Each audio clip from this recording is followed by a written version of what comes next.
Hi, I'm Christina and you're watching CHTV. This is the place to be seen and heard.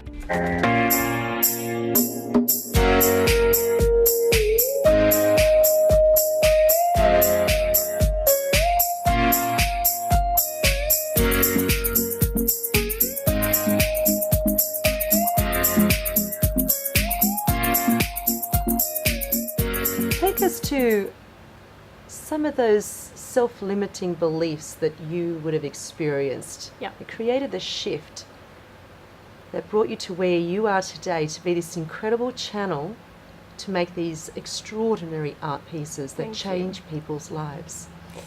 That's a long story. I think I was actually writing a presentation last week, and when I was writing, I realized that the first time that I became consciously aware of my inability to believe in myself was at the age of 10.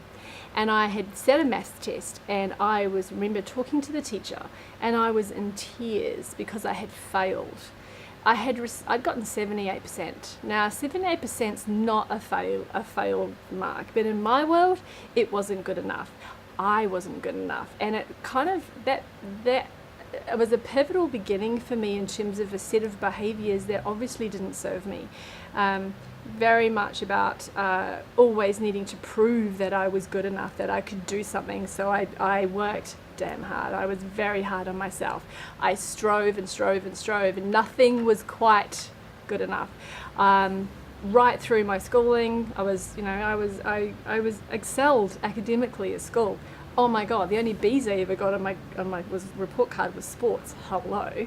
Oh my God, I'm not a sports girl, Te Manko. They give me anything to do with creativity or like English, debating, drama, singing, anything like that, I excelled. The one thing I didn't do was art. All the rest was a bit more external. Art was too personal for me. I was fearful of being too feminine, I think, and that was through some not so positive experiences in my teens. That mindset and belief was definitely reinforced, was not to let yourself shine, not to let yourself be too beautiful, to whatever it might be, because that will only result in unfortunate experiences and you being squashed. So I carried these crazy sets of beliefs my entire world. So outwardly I was smiling, and I was the go-ahead, and I would do something different and random, and I would push the boundaries. But inside, I firmly believe a huge part of that was about me going, you're okay, you can do this, you are good enough. And it wasn't until I really I had my burnout the first time, and I started painting, that first 2.5 years was an incredibly cathartic and healing experience for me, because I had to look at every component of who I was. I had to look at the things that I liked, which I have to say were very few. I mean, okay. So I remember one day standing, if you've ever done a lot of any self-healing, there is an exercise people often get you to do, is to look in a mirror, look at yourself in the mirror, and tell yourself that you love who you are. I could not do that. I could not do that. The first time I tried that, I was very emotional about that, and that's when I realized that I needed to change my life and my belief structure to actually be the best person I could be, to then help other people to achieve the same. So that belief system was so ingrained that it took me many years to actually get through that. So what created that shift? Illness. Yes. Isn't that incredible? So I had, as I say, the first burnout. I've been in corporate sales for close to 15 to 18 years, and the last job I had was very high stress. I was in very male-dominated industries my entire adult career in terms of sales, which I thought was interesting because, as I said, I squashed my femininity, my vulnerability. I didn't want to let people in because I was too scared of who I was and of being hurt and not being. I guess looking at people would look and go, there is gaping holes there. She's not worthy, so I didn't want to take that chance. So this burnout, I remember walking into the office one day, and I think it's the closest thing I would ever have had to a panic attack, actually, because I opened the door and I was like, I was going to swear. I was like, oh my god, I can't be here. I couldn't breathe. I can't do this. So that's when I quit on the spot. Like I said before, I quit the job that day. I've never done that since. And it was, I had to change my world. I was emotionally depleted, exhausted, and that's when I began painting.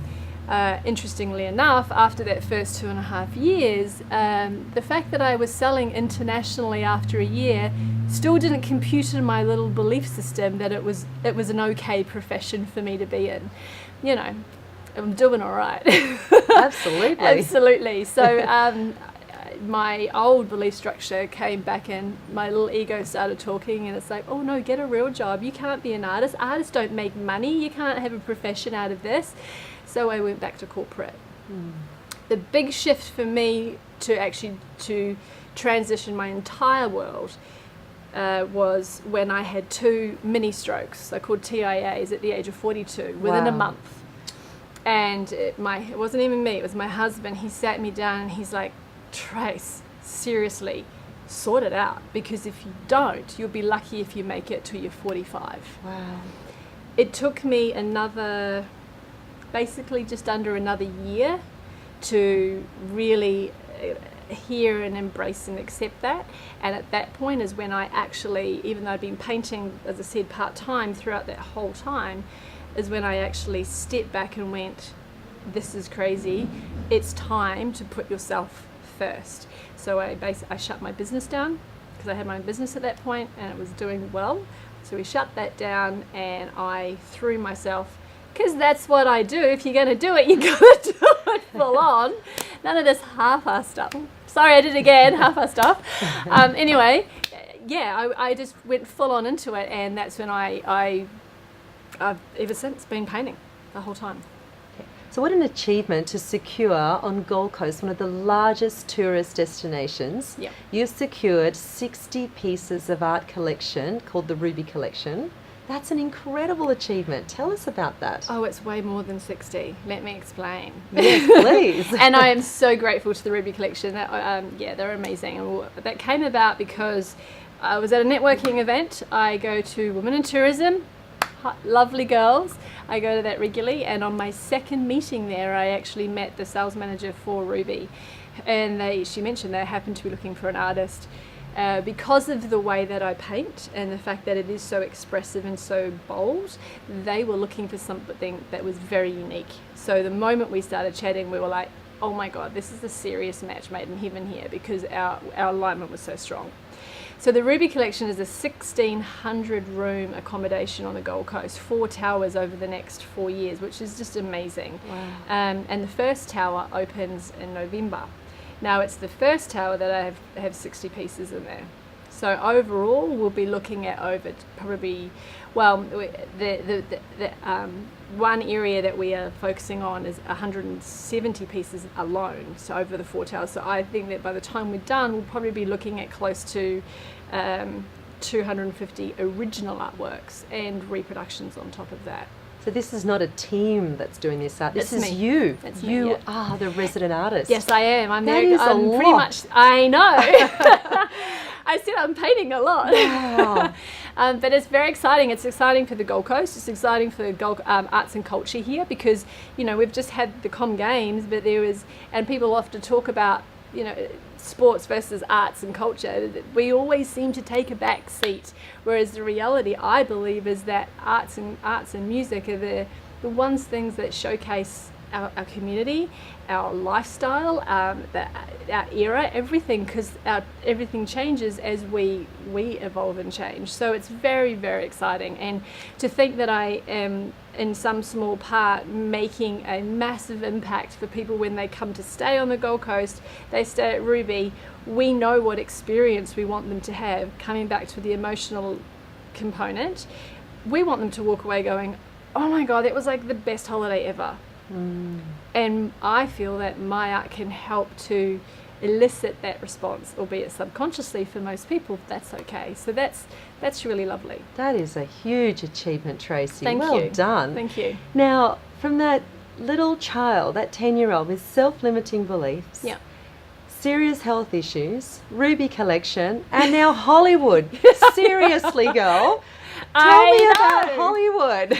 Very exciting. So Yes. I was given a contact to a company called Celebrity in Hollywood Gifting, and they have been doing gift bags to celebrate Hollywood events and obviously individual moments in life as well for stars for a long time.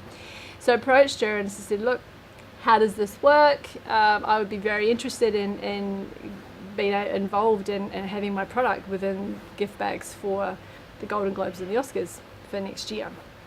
So after having a few chats, she obviously stalked me, checked out my work, she gave me a call and said, yeah, let's do this. So we've created a unique range, so that I call it the petite range. That's so amazing. every piece is an original. So there will be 100 pieces that I'll be sending to the US come November, 50 for the Golden Globes and 50 for the Oscars. And Wow, they, this is incredible. and That's blue. yeah, so with every single one's unique, all different colour tones. And the texture, it's amazing. They really are a little mini representation of the way in which I use colour. It really does evoke emotion. I mean, I'm feeling it just by watching this, and then I get a different sense when I look at the these. purple. And I thought when I Wow. first started painting small, because I have to say, being the larger than life girl that I kind of am, I paint big. I love big canvases. So when I set myself a nice challenge of painting on 25 centimetre square canvases, I was like, they're not going to have any impact. No way. They really do. So that's very exciting, because one of my business goals, without a doubt, is to be consistently featured internationally. I'm selling internationally now, but I want to have it, I'm driving to have it more than that. Well, that's it from us today. I hope you've been inspired by my guest, Tracie Eaton. We talked about so many interesting things today that can create some powerful conversations, so feel free to head on over to creativehubacademy.com and leave a comment now. And once you're there, be sure to subscribe to our email list for your chance to receive our incredible creative newsletter we call The Forum, where you will get access to exclusive content, special giveaways, and CHTV behind-the-scenes episodes in our CHTV Extra. This is where the camera keeps rolling for those special candid conversations with our featured guest. And if you would like to be featured on our show, be sure to download our free 7 steps to get you camera ready. This is our formula to be comfortable and confident on camera, because the world is waiting for you to step up, be seen and heard, and share your story. Thank you so much for watching. I'm Christina Savka, your host on CHTV. Catch you next time.